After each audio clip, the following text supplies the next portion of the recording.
Bill, tell me about massive data. I So like this, the name, by the way. you do? Okay, well that's good.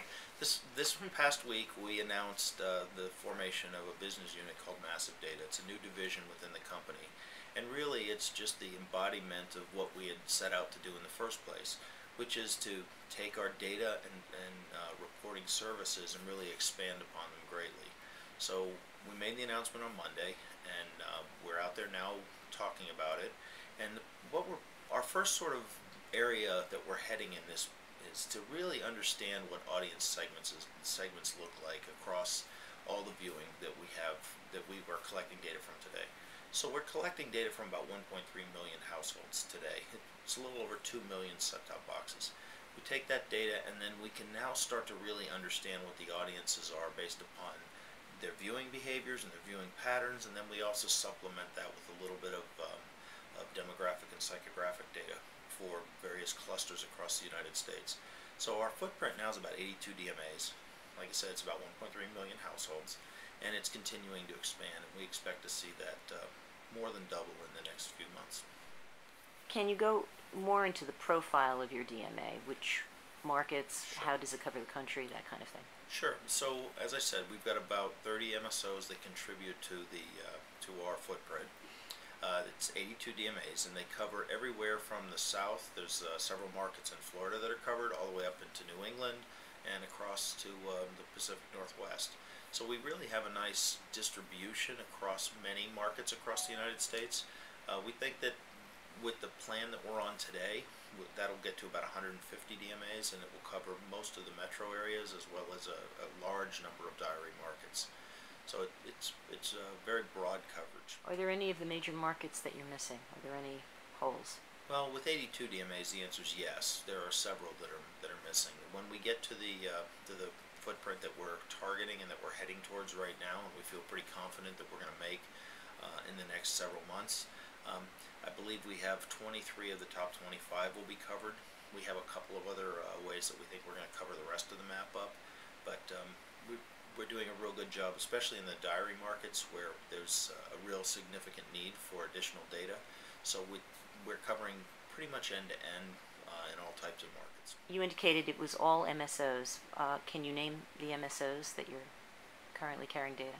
Well, for the data we get from a variety of them, and we've only made a few announcements about who they are, but I can tell you Bend out in Oregon, that's one that we did an announcement with.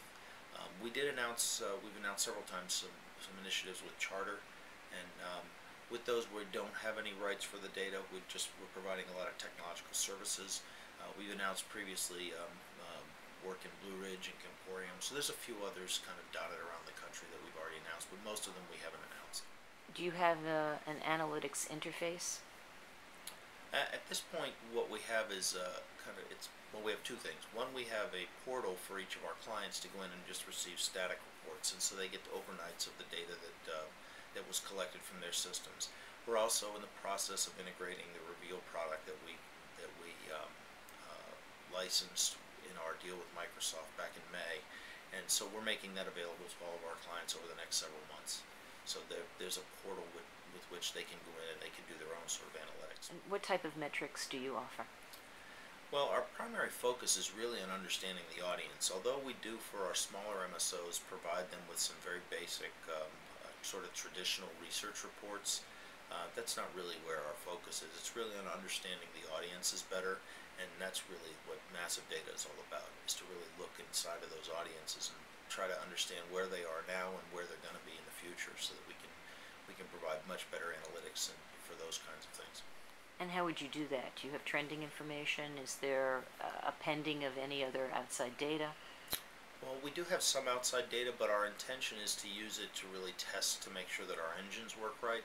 The work that we're doing right now is really some groundbreaking technologies that allow us to understand the audience from a little bit of data to kind of start the engine, and then an awful lot of analysis that goes into understanding and looking at viewing patterns to deduce what the types of audiences are. So that's where our strength and our direction is.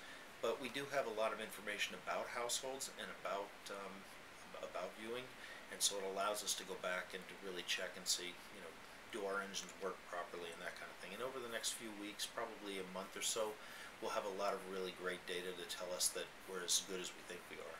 So far, everything looks very positive, and we've been able to do literally hundreds of attributes for these households. So let's talk about your editing rules. Okay. One thing that comes to mind is set off but set top box still on. Okay. Yeah, that's a very large problem, and for some of our data clients, they don't really care about that. They have their own methodology for doing that.